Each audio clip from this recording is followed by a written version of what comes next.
Bonjour à tous, c'est déjà le départ de la 5e étape. Mais avant de repartir pour 2 jours en autonomie totale, c'était arrêt obligatoire pour tout le monde aux ateliers mécaniques. Alors vous le voyez, ce matin c'est assez calme mais c'est normal, les 40 mécaniciens du bivouac en profitent pour récupérer quelques précieuses heures de sommeil, car cette nuit, pour eux, c'était une toute autre histoire.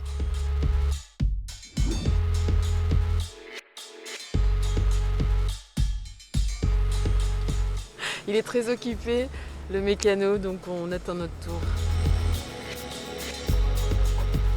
Sur l'atelier mécanique, toutes les nuits, on répare tous les véhicules des concurrentes.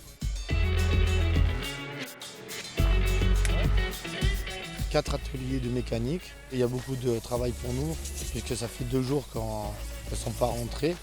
Donc maintenant, il faut qu'on répare pour que demain matin, elles puissent repartir dans de bonnes conditions. Tant que les voitures rentrent, il faut les rassurer, les filles. Dès qu'elles arrivent, elles viennent avec leur petit carnet. On s'est pris une dune, une belle dune. Elle fait du bruit. Non, elle fait quoi comme bruit? Le moteur, elle fait un bruit qu'elle ne faisait pas avant. Elle dit, oh, il y a un petit bruit. Ouais, un petit bruit, des fois c'est un gros truc. Et en fait, on essaie d'éviter la panne du lendemain. Écris-le comme tu le ressens, et puis après, nous, on va regarder comme il faut. Elles en ont chié toute la journée, elles sont plantées, elles ont tapé devant, tapé derrière. Après, il faut mettre les mecs dessous, il faut regarder.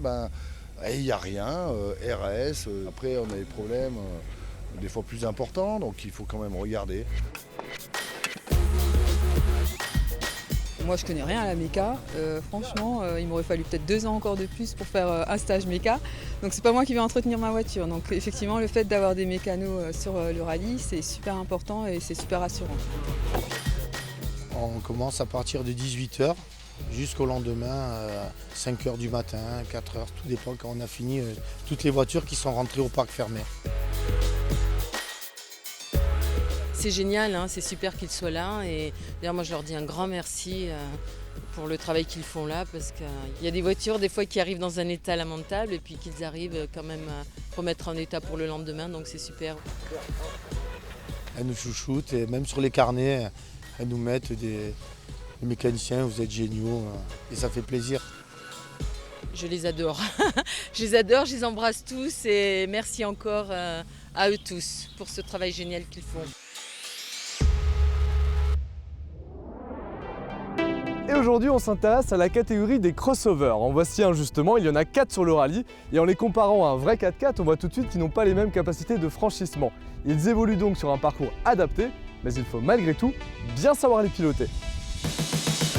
De toutes les différences entre les deux machines, la plus importante est celle qui saute aux yeux, le gabarit. Il y a déjà la hauteur de caisse qui ne nous permet pas de passer certains passages que 4x4 vont passer, dont les dunes, les grosses dunes.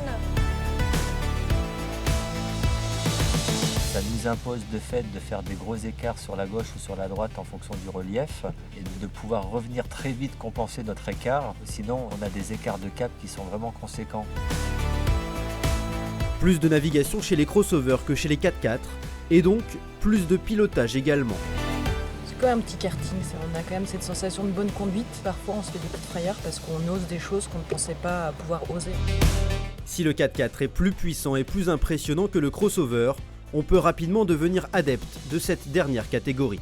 C'est vrai qu'au départ on pensait le faire en catégorie 4x4 et c'est vrai que quand on l'a vu, je ne vais pas dire qu'on a eu un coup de cœur mais presque, et il nous plaisait, il avait ce petit côté rallye, on s'est dit ouais, on se voyait bien dedans. Elles voulaient l'aventure, les voilà servies. Cette 5e étape est certainement la plus difficile et confirme que le rallye Aïcha des Gazelles est une épreuve extrêmement exigeante.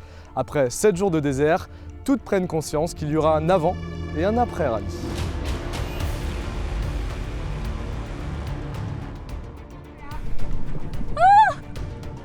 Alléluia.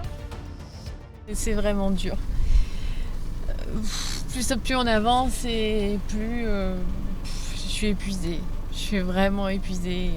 C'est des émotions fortes, c'est quelque chose d'extrême.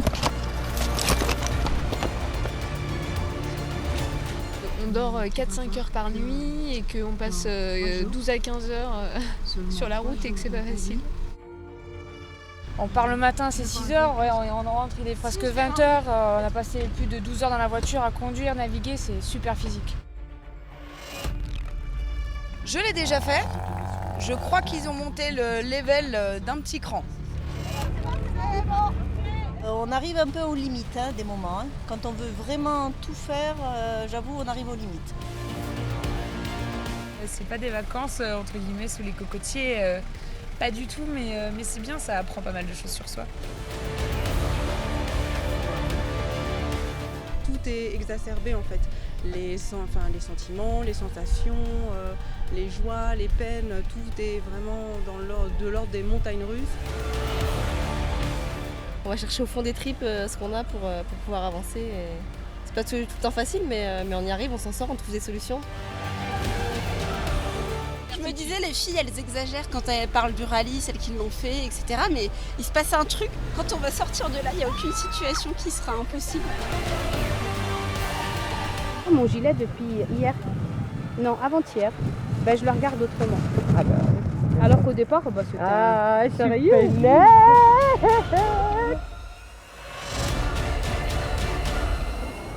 Et la récompense de cette dure journée, eh bien c'est ça, les fabuleuses dunes de chez Gaga.